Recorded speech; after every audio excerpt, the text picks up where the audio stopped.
Hey plant lovers, this is Kyle at Mill Street Gardens, and today I'm going to be talking specifically about the shade plants that we have here at the nursery. I'm going to share with you the plants that can handle shady spots, but also the plants that can handle the spots that have sun and shade, because there's actually a lot of shade plants that you can actually grow in the sun. So it's very good for those awkward transitional spots where you get a little bit of both. All right, so the first plant I'm sharing is the astilbe, which is this plant that we have right in the beginning, the entrance.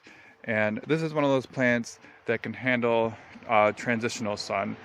So if you look at the tag, it says any amount of daily sun. So you can grow this from full sun to full shade. And one of the good things about having this plant in your shade garden is it blooms. And one of the things about shade plants are they don't always bloom. So you're usually going with color of foliage and texture. So this stilbe gives you a couple of nice things. It gives you a nice contrast foliage. See how the foliage is not like big leaves, but has small leaves that are broken up. So it's a nice contrast from other plants. Sometimes you even have ones that have like dark foliage like this. So we only got one of those left. So this would be my first suggestion. And there's lots of different varieties. So we got one with a red flower, and this has a really deep red flower.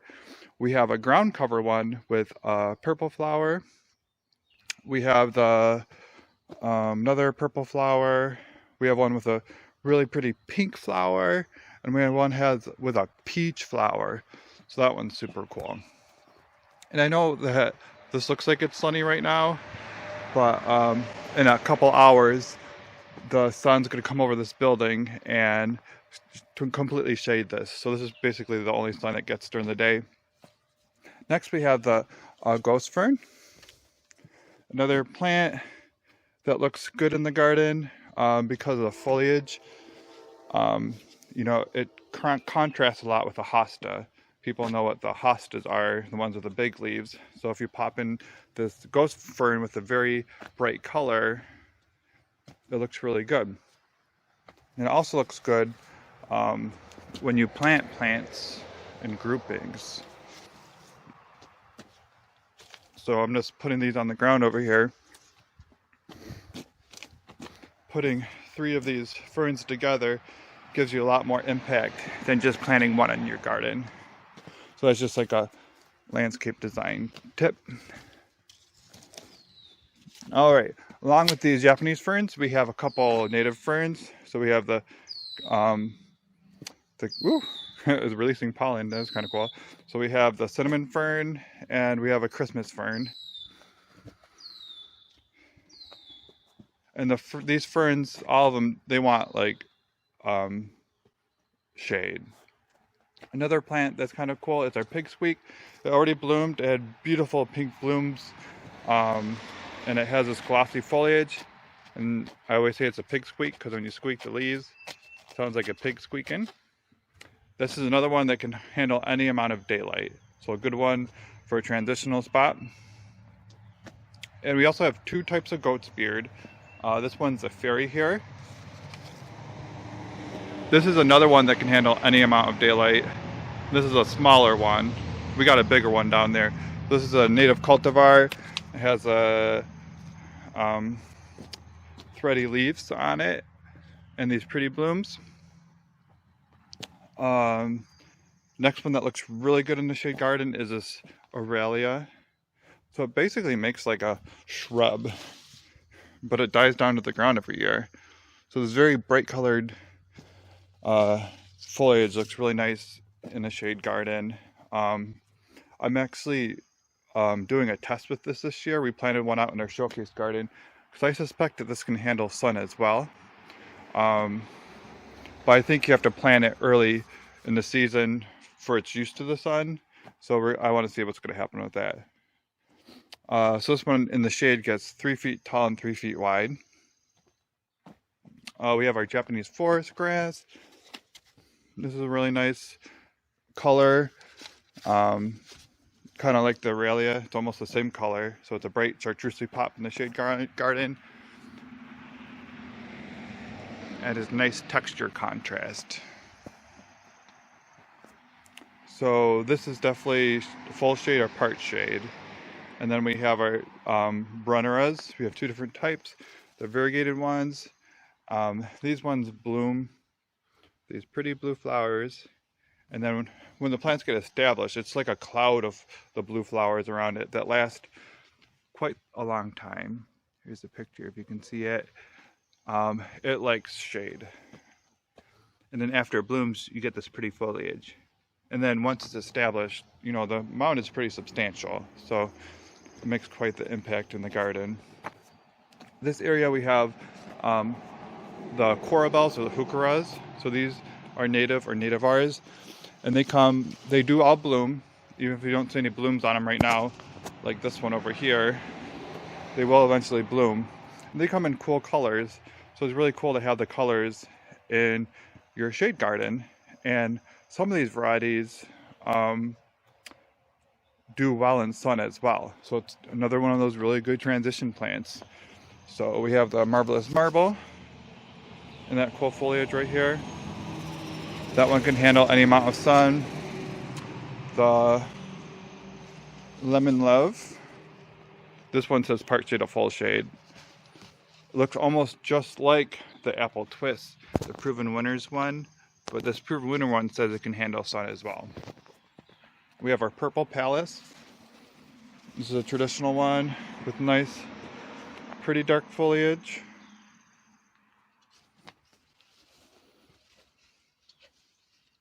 And we have Smoke and Mirrors. And this one also says it can handle any amount of sun. And it sends out these beautiful bloom spikes. Whoa, those look really cool. We have a couple of these native gingers left, the Asarum canadense. Those are shade ground cover. You'll notice that I have these guys in our shade section. These are the Acamillus mollis, or the lady's mantle.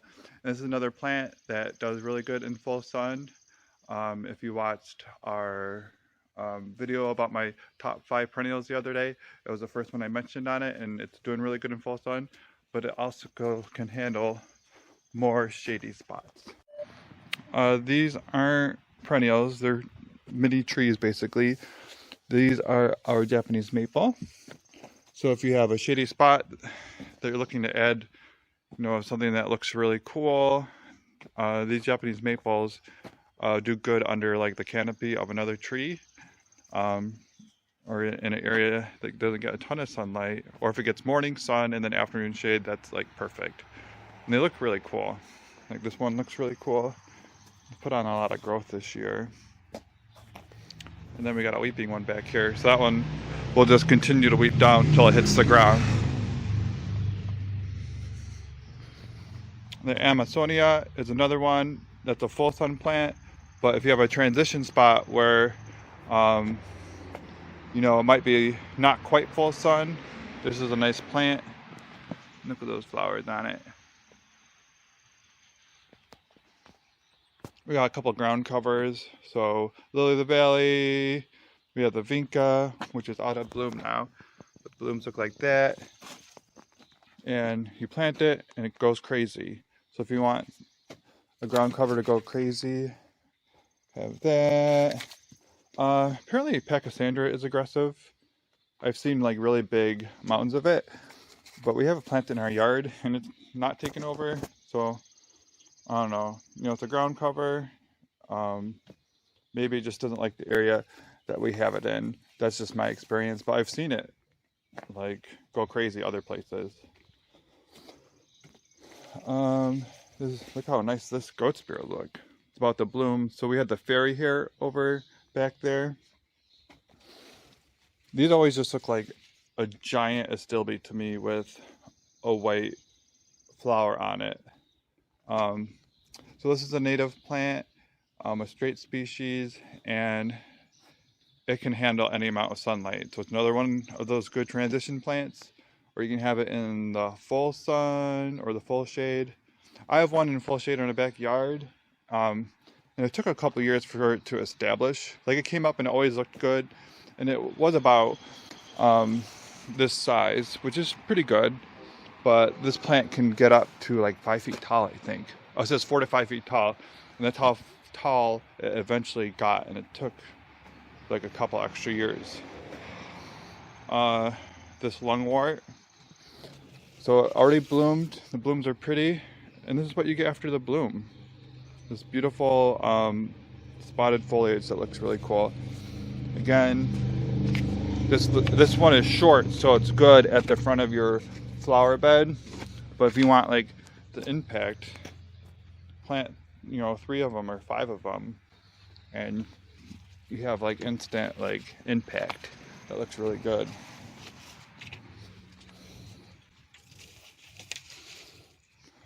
So now these are all hostas here.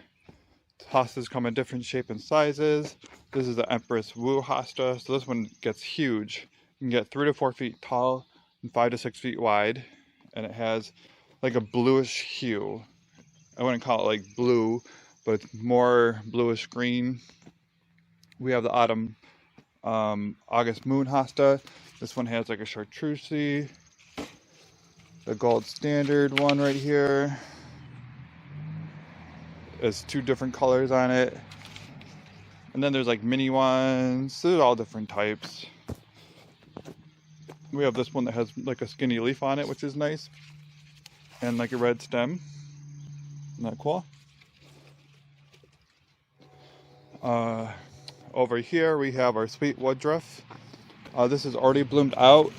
This is actually blooming in our yard right now. I think it's just a little farther ahead on the sales floor because we did order the plugs in and grew them out, so they're a little bit ahead of where they were in nature.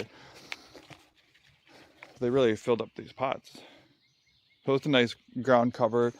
Very like, I don't know, it's more like wispy and delicate than some ground covers, so I like that.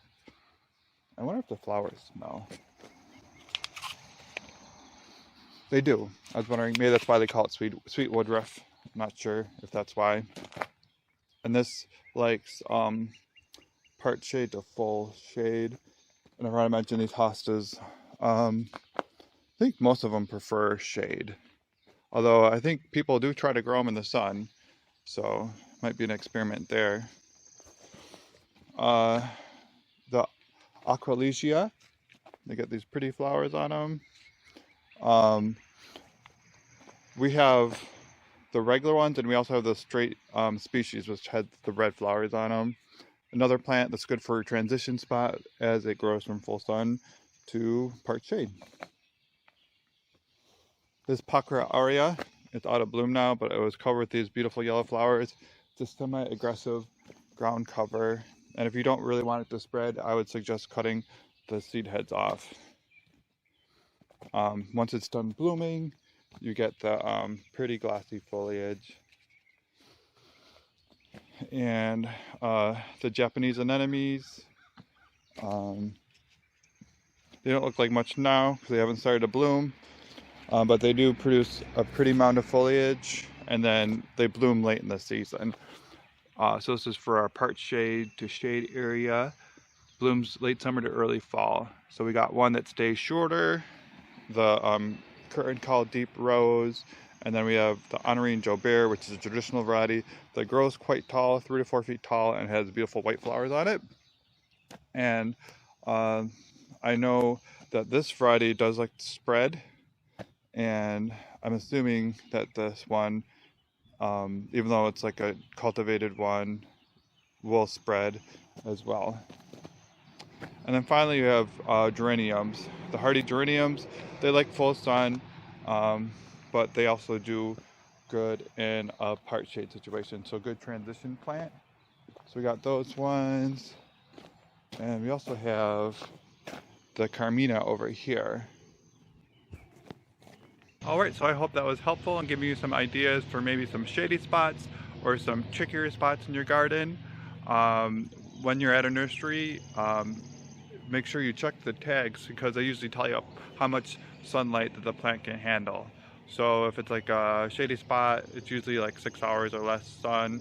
And then so as you saw in the video, a lot of the shade plants can actually handle more sun, and a lot of like the sun plants, if you walk around, even here in the shrub section, a lot of them can handle part shade as well, especially I believe the native plants. I just noticed that as a trend as we put plants out on the sales floor. So anyways, thank you for watching the video, and if you have any questions or comments, please ask in the comment section below.